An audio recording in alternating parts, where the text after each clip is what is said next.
Kalau kita perhatikan, setiap kali ada orang Indonesia pengen punya mobil, jawaban yang hampir pasti keluar yaitu Innova Reborn. Seolah sudah menjadi template. Mobil apapun yang lagi hype sekarang, ujung-ujungnya tetap Innova Reborn. Tapi pertanyaannya, apakah benar Innova Reborn ini memang mobil terbaik? Atau sebenarnya kita hanya terbawa arus karena semua orang menganggapnya begitu? Menariknya, fenomena ini sudah seperti mindset yang diwariskan turun-temurun. Orang tua kita bilang mobil keluarga terbaik adalah Reborn. Tetangga pakai Reborn, bos di kantor pun sama. Akhirnya tanpa sadar kita juga berpikir bahwa standar punya mobil itu harus Innova Reborn. Padahal kalau ditinjau lebih objektif, di kelas harga yang sama banyak pilihan lain dengan fitur lebih modern, teknologi lebih lengkap, bahkan konsumsi bahan bakar yang lebih efisien. Namun tetap saja, Innova Reborn seolah menjadi magnet tersendiri. Bagi sebagian orang, memiliki Innova Reborn bukan lagi soal kebutuhan transportasi, tetapi tentang status, gengsi, dan bagaimana orang lain memandang kita. Jadi pertanyaan besarnya adalah, apakah kita benar-benar menyukai Innova Reborn karena kualitasnya, atau karena takut dianggap belum naik kelas kalau tidak memilikinya? Innova Reborn sekarang dijual di kisaran 350 sampai 450 jutaan. Nah, dengan harga segitu sebenarnya pilihan mobil di Indonesia itu banyak banget. Kita bisa dapat SUV atau MPV lain yang fiturnya udah jauh lebih modern. Contoh aja, di harga yang sama ada mobil-mobil dengan fitur advanced safety seperti adaptive cruise control, lane keeping assist, sampai autonomous emergency braking. Belum lagi soal kenyamanan, head unit besar, interior lebih futuristik, bahkan ada yang sudah pakai teknologi hybrid yang jelas-jelas lebih efisien.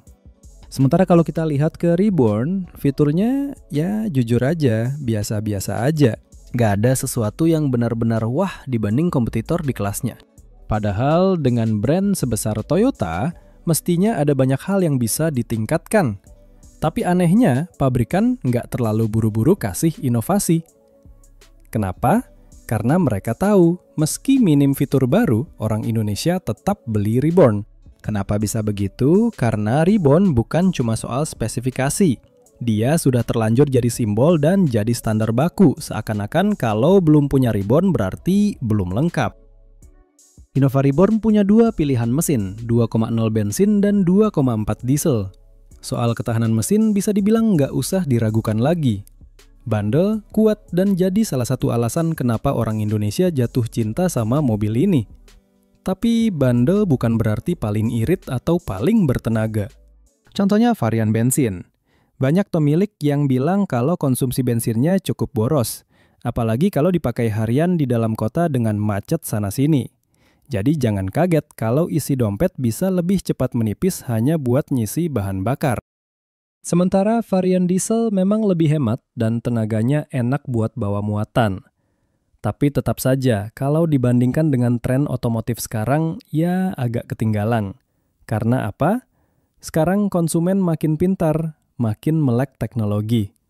Mereka udah mulai mikir bahwa mobil itu bukan cuma harus kuat, tapi juga harus efisien, ramah lingkungan, dan hemat biaya operasional.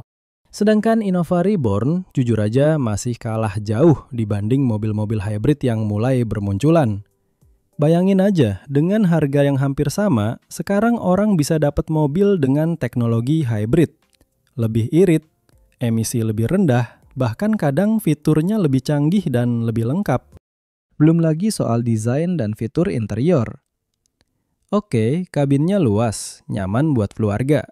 Tapi kalau bicara soal kemewahan atau teknologi, bisa dibilang dibanding kompetitor, tampilannya terkesan biasa-biasa aja. Fitur kayak adaptive cruise control, blind spot monitoring, sampai panoramic roof, hal-hal yang sekarang mulai dicari konsumen, belum jadi andalan di Innova Reborn. Tetapi menariknya, banyak orang di Indonesia beli Innova Reborn itu bukan karena jatuh cinta sama fiturnya, atau merasa mobil ini yang paling canggih. Faktanya, alasan terbesar justru karena harga jual bekasnya stabil. Kalau suatu saat dijual lagi, nilainya masih tinggi, nggak jatuh terlalu dalam. Jadi mindsetnya lebih ke arah aman investasi. Dan ini yang menarik, Yang bikin Reborn populer bukan performanya, bukan desainnya, bahkan bukan juga fitur-fiturnya, tapi lebih ke value jualnya yang dianggap aman. Logikanya gini, daripada beli mobil dengan fitur modern tapi resale value jeblok, banyak orang akhirnya main aman. Pilihannya ya tentu Innova Reborn, karena sudah terbukti dari generasi ke generasi, mobil ini punya pasar bekas yang relatif masih tinggi. Tapi kalau kita lihat dari sisi konsumen yang lebih kritis, sebenarnya ada hal yang agak janggal. Masa iya mobil dipuja-puja hanya karena gampang dijual lagi?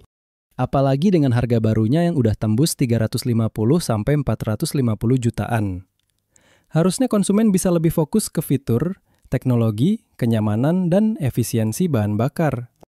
Selain itu, di Indonesia, punya Innova Reborn itu sering banget dianggap sebagai simbol kesuksesan dan status sosial. Makanya nggak heran kalau banyak orang yang sampai maksain cicilan. Bahkan ada juga yang rela nggak upgrade rumah dulu, atau nggak ambil aset lain, asal bisa punya Innova Reborn. Seakan-akan status sosial seseorang bisa naik level hanya dengan punya mobil ini. Tapi lucunya, mindset ini kadang bikin orang jadi kurang rasional. Padahal kalau dilihat dari segi value, ada banyak mobil lain di kelas harga yang sama, bahkan lebih murah, yang secara objektif punya fitur lebih lengkap, teknologi lebih modern, konsumsi bahan bakar lebih irit, dan desain lebih segar.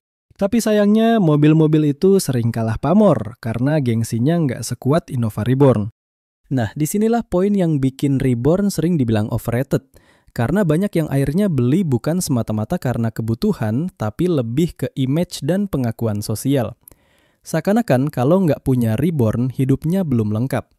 Padahal kalau mau jujur, sukses itu nggak bisa diukur cuma dari mobil apa yang kita bawa pulang.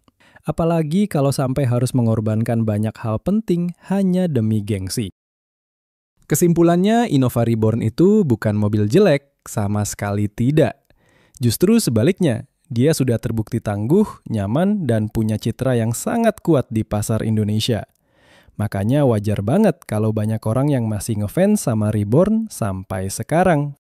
Tapi pertanyaan besarnya adalah, apakah dia masih jadi pilihan yang paling rasional di era mobil modern, di saat teknologi hybrid mulai ramai dan konsumen makin kritis soal efisiensi serta fitur canggih? Jawabannya balik lagi ke cara pandang kita masing-masing. Kalau mau main aman, cari mobil yang nilai jualnya stabil, mudah dijual lagi dan sudah terbukti awet di tangan orang Indonesia, ya Reborn jelas masih jadi pilihan aman. Nama besarnya udah jadi jaminan. Tapi kalau kita mulai mikir lebih jauh soal kenyamanan, teknologi, keselamatan, efisiensi bahan bakar, sampai kepedulian terhadap lingkungan, sebenarnya banyak pilihan lain di kelas harga yang sama. Bahkan ada yang menawarkan value lebih besar. Ada yang hybrid, ada yang fiturnya lebih lengkap, ada juga yang desainnya lebih modern. Artinya keputusan ada di tangan kita.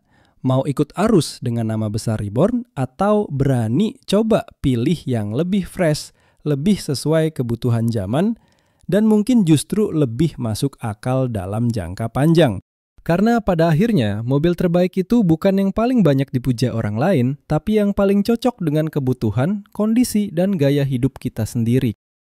Nah, gimana nih? Kalau punya budget 400 jutaan, kamu bakal pilih Innova Reborn atau lebih milih mobil lain yang mungkin lebih fresh, lebih modern, dan lebih sesuai kebutuhan zaman? Tulis di kolom komentar.